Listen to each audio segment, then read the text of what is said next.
부유한 가문의 한 귀족이 편지를 씁니다. 당대의 이름난 수학자들에게 내는 수학 문제입니다. 수학자 요한 베르누이. 물론 그는 답을 압니다. 편지 끝에 이런 말도 함께 덧붙이죠. 이 문제를 통해 우리는 어린아이와 어른을 가려낼 것이다. 정답을 맞히면 영원한 명성을 얻을 것이다.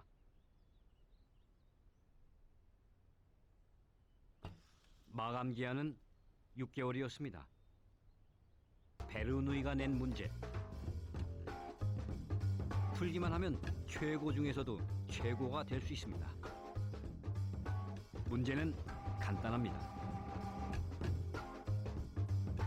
높이가 다른 두 점 A와 B가 있습니다. A와 B를 잇는 최단 강하선, 즉 물체를 가장 빨리 내려오게 하는 선이 무엇인가 하는 것입니다. 직선이 답이라면 문제를 내지도 않았겠죠. 독일의 위대한 철학자도 문제를 받았습니다. 법률가, 종교가, 외교관인 그는 수학 실력도 아주 뛰어난 사람이었습니다.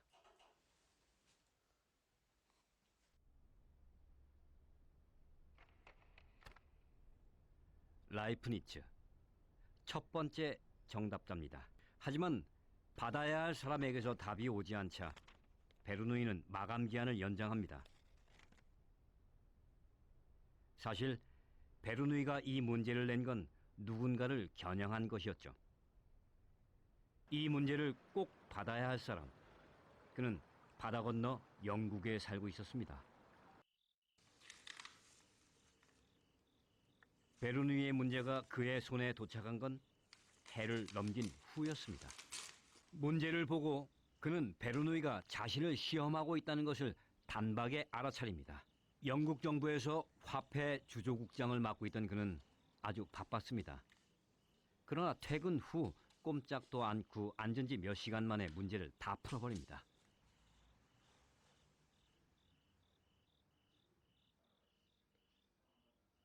정답이었습니다. 끝까지 다 본 베르누이는 그것을 누가 보냈는지 그냥 압니다. 그리고 이렇게 말했죠. 사자는 발톱만 보고도 안다. 사자는 영국의 위대한 과학자 아이작 뉴턴입니다. 뉴턴과 쌍벽을 이룬 첫 번째 정답자 라이프니츠. 두 사람은 수학사에서 가장 치열한 대결을 하게 되죠. 뉴턴과 라이프니츠의 대결은 베르누이가 낸 문제와 관련되어 있습니다. 베르누이가 낸 문제는 도전자들이 사이클로이드를 알고 있는가를 묻는 문제였습니다. 사이클로이드는 자전거가 달릴 때 나타내는 궤적이죠. 자전거 바퀴의 한 지점을 정합니다.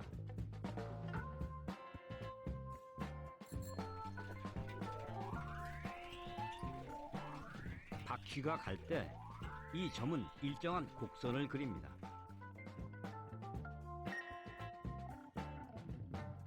이 곡선을 사이클로이드라고 합니다.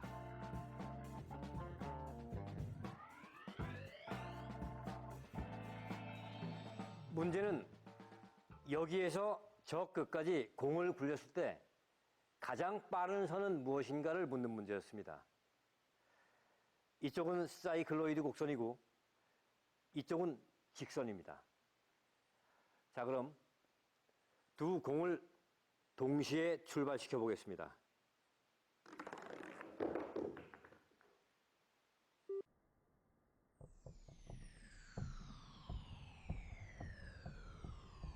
직선보다는 사이클로이드 곡선이 더 빠르죠?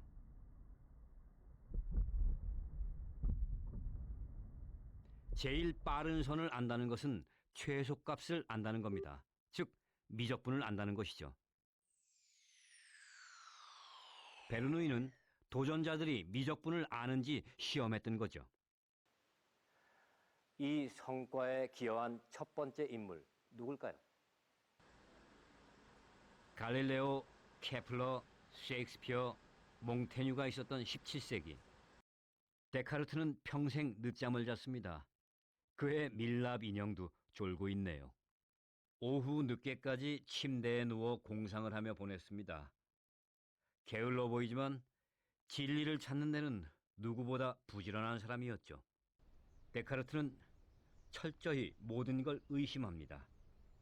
유일하게 의심하지 않고 진리에 도달하는 방법. 그는 수학을 붙잡습니다. 저기 한 점의 위치를 어떻게 설명할까? 왼쪽? 더 왼쪽? 위쪽? 조금 더 위? X축의 수평선과 Y축의 수직선. 열십자가 만나는 점을 원점이라고 한다면 점은 두 개의 숫자로 표시할 수 있습니다.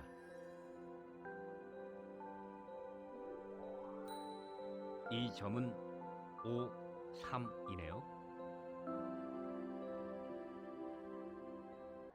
하루에도 몇 번씩이나 바뀌는 주식 시세.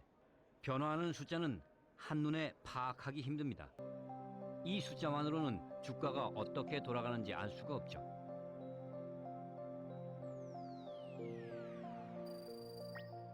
데카르트의 좌표 덕분에 이렇게 한눈에 볼 수 있습니다.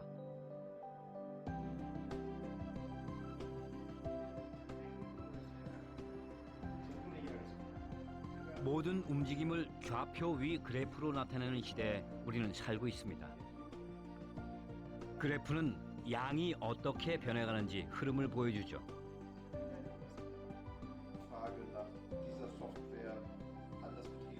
움직이는 방향이 한눈에 보이고 미래를 예측할 수도 있습니다.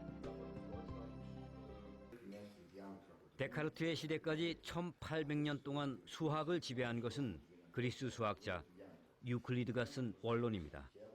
그는 원을 이렇게 정의하고 있죠.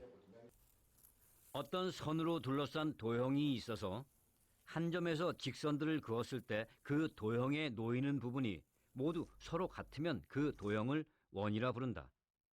데카르트는 그 긴 정의를 좌표 위에 올려봅니다. 숫자를 넣어주는 거죠. 각 점들은 수로 표시할 수 있습니다. 이 점들을 모두 모으면 하나의 식이 나옵니다. x제곱 더하기 y제곱은 r의 제곱. 이것이 데카르트의 원입니다. 간결합니다. 수학자들은 곡선에까지 눈을 돌립니다.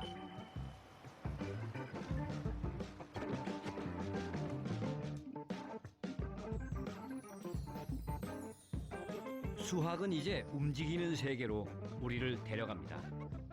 하노버까지 60km, 1시간 정도면 도착하겠네요. 시속 60km, 이건 평균 속도입니다. 계속 60으로 가는 건 아니죠. 속도는 끊임없이 바뀝니다. 그럼 지금 이 순간의 속도는 어떻게 알 수 있을까요? 같은 시기에 두 명의 수학자가 답을 찾았습니다. 영국의 아이작 뉴턴, 독일의 라이프니츠.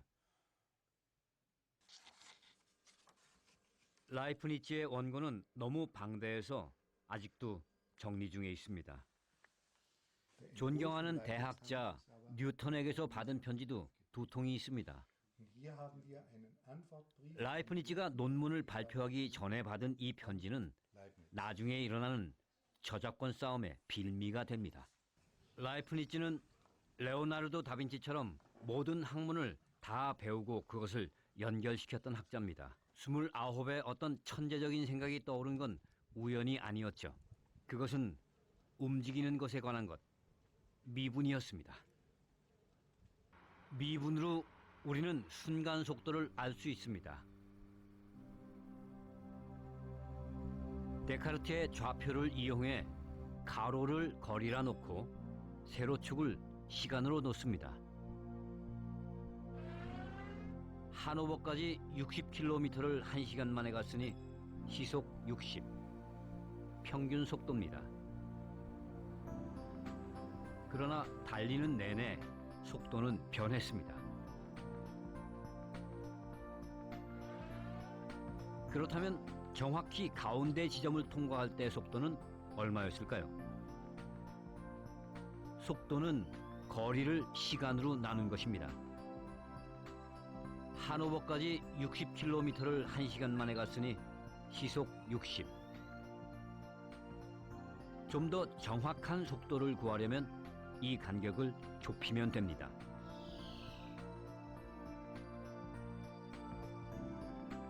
이 간격의 속도는 시속 65km네요.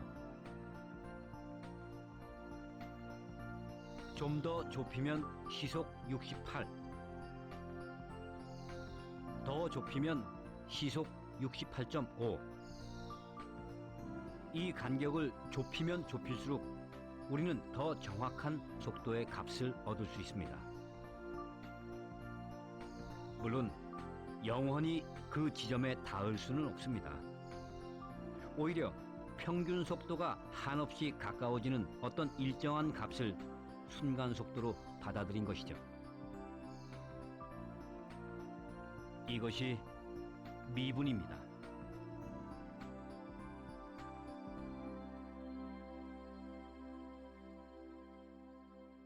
(1675년) 라이프니츠는 이 놀라운 성과를 학술기호라는 잡지에 실습니다. 모든 것은 움직입니다. 그러나 지금까지 수학은 움직이는 걸 다룬 적이 없습니다. 라이프니츠에 이르러 우리는 움직이는 모든 것을 계산할 수 있게 됐습니다. 흐르는 액체의 부피, 가격의 순간 변화율, 대기압이 어떻게 변하는지도 알 수 있습니다. 수학은 이때 다시 탄생했습니다.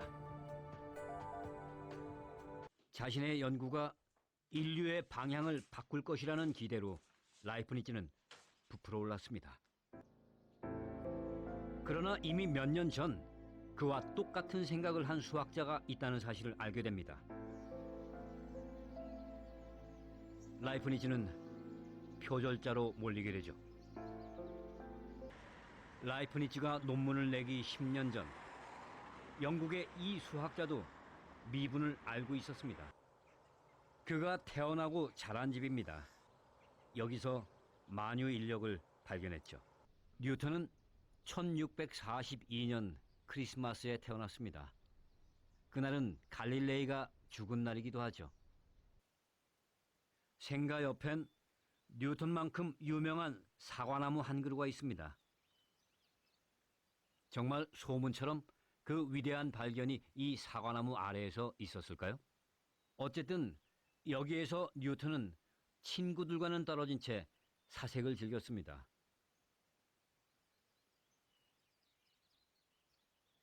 책 속에도 가르침이 있었지만 미래의 과학자가 될 이 아이는 모든 주변 현상에 관심을 가졌죠.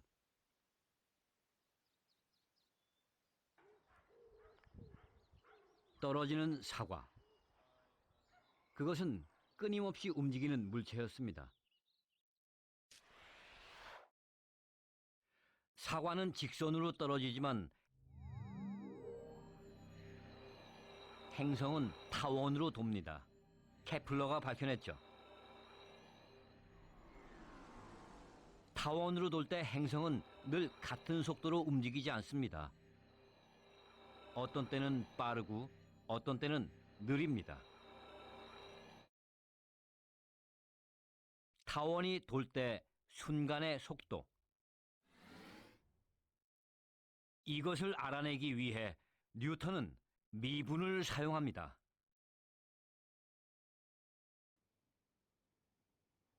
뉴턴의 용어로는 유율입니다. 1665년 그는 속도에 대한 변화율을 유율이라 정합니다. 라이프니츠보다 10년이 빨랐죠. 17세기 영국 왕립학회는 유럽 학문의 중심이었습니다. 1703년부터 25년간 아이작 뉴턴은 이 왕립학회 회장이었죠. 이때 라이프니츠는 일반 회원이었습니다. 뉴턴은 미분의 개념을 발견한 지 20년 만에 동료들의 권유로 한 권의 책을 출판합니다. 정식 제목은 자연 철학에 대한 수학적 원리입니다. 뉴턴이 직접 육필로 쓴 원고입니다.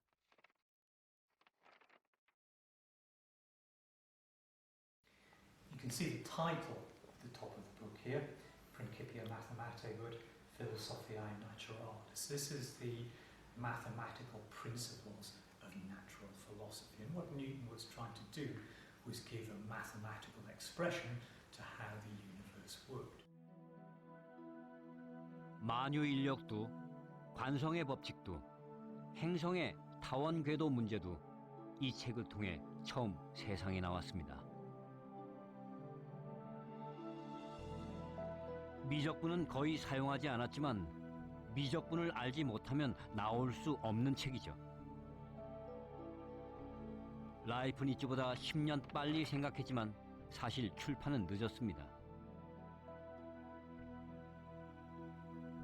20년에 걸쳐 쓰인 이 책은 200년에 걸쳐 읽혀지고 있는 스테디셀러가 됐습니다.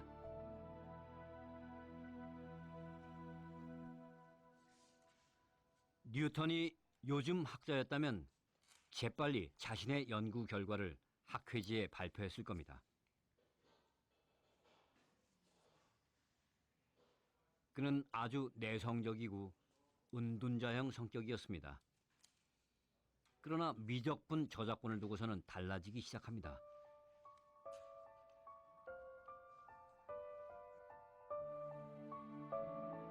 영국의 학자들은 라이프니츠가 뉴턴을 베꼈다고 생각했습니다. 라이프니츠의 추종자들은 생각이 달랐죠. 뉴턴이 베꼈다고 생각했습니다. 라이프니츠와 뉴턴의 싸움은 대륙과 영국 간의 싸움으로 번집니다. 베르누이는 라이프니츠 편이었습니다. 우선권 논쟁이 치열하던 때 사이클로이드 문제를 냈죠. 뉴턴이 미적분을 알고 있는지 떠본 겁니다.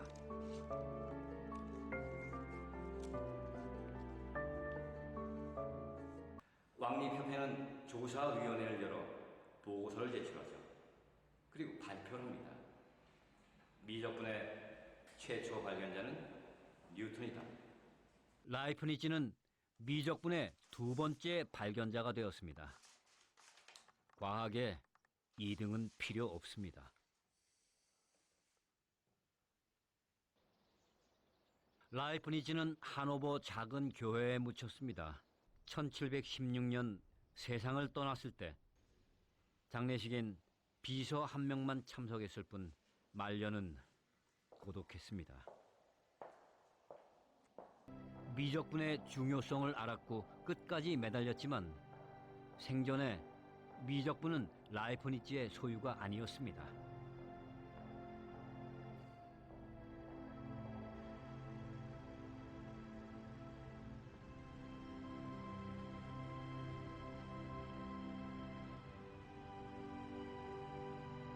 영국의 심장이라 불리는 웨스트민스터 사원.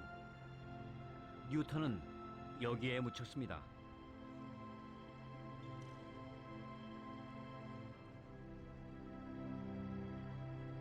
셰익스피어, 바이런, 핸델, 처칠.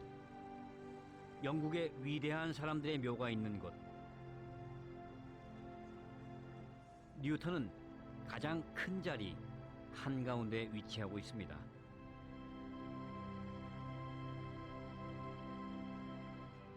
당대 최고의 학자가 누릴 영광을 다 누리고 가장 영광스러운 자리에 누웠습니다. 두 사람의 싸움은 소모적으로 보이지만 학자로서는 당연한 싸움이었죠. 삶과 죽음은 뉴턴의 승리로 보입니다.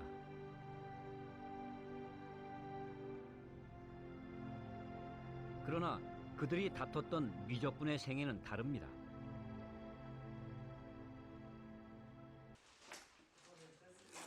두 사람의 미적분 중에서 끝까지 살아남은 건 라이프니츠의 미적분입니다. 전 세계 수학 강의실에서 쓰는 미적분은 라이프니츠의 미적분입니다. dx, 인티그럴, 이 같은 기호도 라이프니츠 것이죠. 오늘날 우리는 라이프니츠와 뉴턴 두 사람이 동시에 미적분을 발견했다고 생각합니다. 그들의 미적분은 교실 안에서만 머물지 않고 움직이는 세계로 우리를 데려왔습니다.